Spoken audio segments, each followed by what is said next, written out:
Hey guys, it's Mama Trauma again. If you're new to the blog, we talk all things birth trauma, perinatal violence, pretty much everything in between, so welcome. Today I want to talk about labels because it's been bothering me. It's been posted all over Facebook for probably at least a week now, longer I'm sure, but it's been hitting social media hardcore this week, so I really wanted to talk about that. First, I want to say, check out my really cool pink hair. My mom got me this really cool stuff called Color Smash. Totally not an advertisement. Just wanted to show it to you. She got it for me for my birthday yesterday, and you can just put it on with a brush, and it just goes in, and it's just really fun. And it doesn't stay there permanently, so when I have important meetings, I don't have to look like a weirdo with pink hair. Not that people with pink hair are weirdos, because certainly I'm not. Okay, so anyways, so labels. I've silently watched over the past week as articles were posted over and over on social media about cesarean deliveries. Not the usual, here's the risk and benefits of, though. They were arguing the terms used. It was like one post after another almost, as if to say, oh, really? You think that about this term? Well, I think this about your term. And it really bothered me that our community was becoming so divisive with that. Community being like natural childbirth community, the birth trauma community. We need to respect each other just as much as we expect respect from others. The first one I wanted to talk about, because it's the one I've seen the most, is on the idea of gentle cesareans. And we've seen so many videos on gentle cesareans, or mother-friendly cesareans, whatever you want to call it. If you look up the definition of gentle, the definition is free from harshness, sternness, or violence. One of the definitions out of many. And the post I saw was arguing that cesareans absolutely can't be gentle. And yes, it's a major surgery, but sometimes it's needed. Or you might have a birth trauma mom who absolutely refuses to try to have another vaginal birth. We have to understand that whatever the scenario is, it was an informed choice on the mom's part, or hopefully at least. That's the goal, informed choices. So by that definition, free from harshness, sternness, or violence, a cesarean certainly could be gentle. I would certainly say, by no means that the cesarean is as natural as it gets, so to speak, but it can be done gently. I would definitely argue for that term. The blogger, I think it was at mothering.com, I'll try to find the link and put it down below, said she foresees a future with more women asking for these gentle cesareans for fear of birth itself. And from that, and from the marketing of these gentle cesareans, obstetrician offices would be full, and 100%, they would have 100% cesarean rates, she said. And my question to that is, what's wrong with that? Because an obstetrician is not really trained in natural childbirth. They're there for the high-risk situations and potentially surgery. So if their rates were aligned with what they're meant to be doing, that shouldn't be a problem. Because at that point, our midwives would be handling the natural births, hopefully, and we'd have so many more home births or birth center births or even a hospital birth led by a midwife.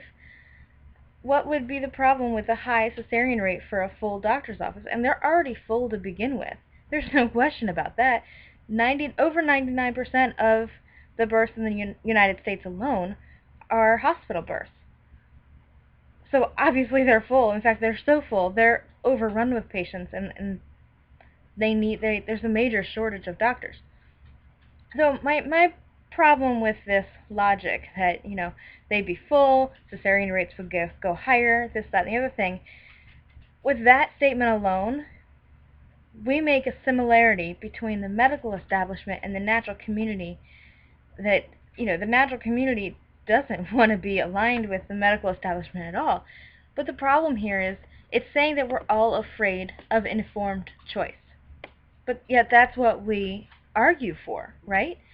So look, doctors ACOG, they're all afraid that there's going to be an increase in the informed choice to birth at home, and thus the business would be taken away from their office and hospitals.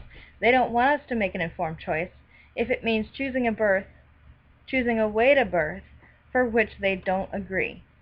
So now we have the natural community fearing the increase of business for medical practitioners due to the gentle cesareans, and thus into the hands of doctors, which we so often warn against. We don't want moms to make an informed choice if it means choosing a way of birth for which we didn't agree. You see the similarity there? And I say we because I was one of those activists at one point. Like, God, don't have a cesarean. Whatever you do, I don't care what it is. Don't have a cesarean. But I can't.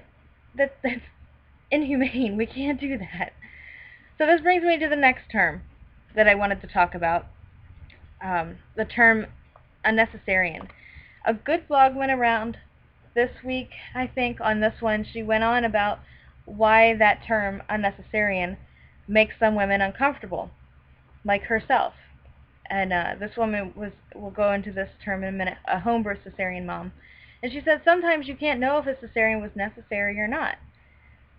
And she's absolutely right. The great thing about labels is we can choose which labels we fall under. There are labels. What I thought was really great about this post was the bottom.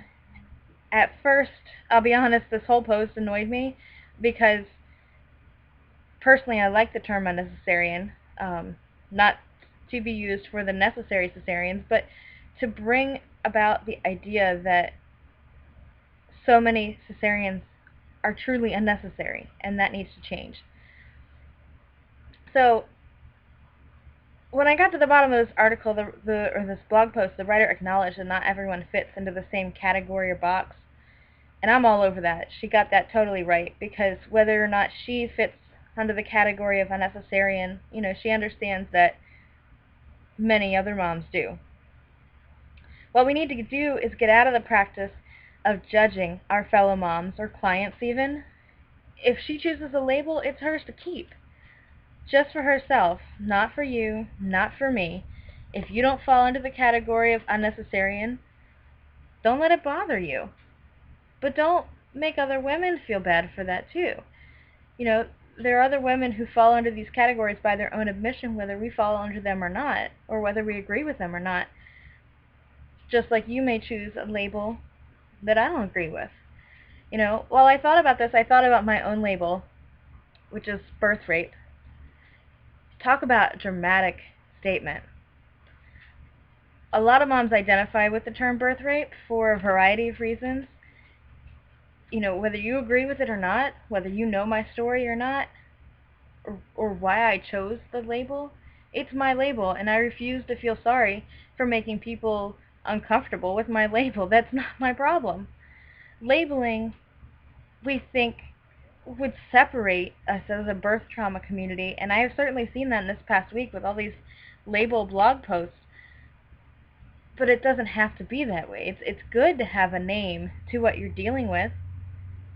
It's good to have a small community devoted to that topic alone, such as the homebirth cesarean group, because they know the very exact healing needs, or at least what helped them in that same situation or close to it.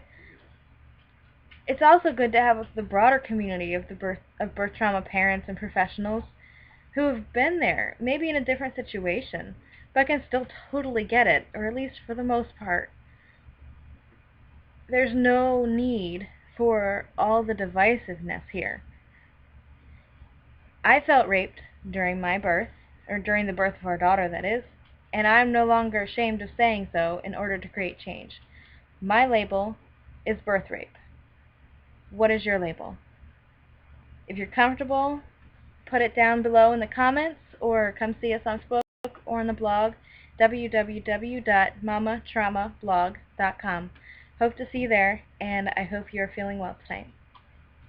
Bye.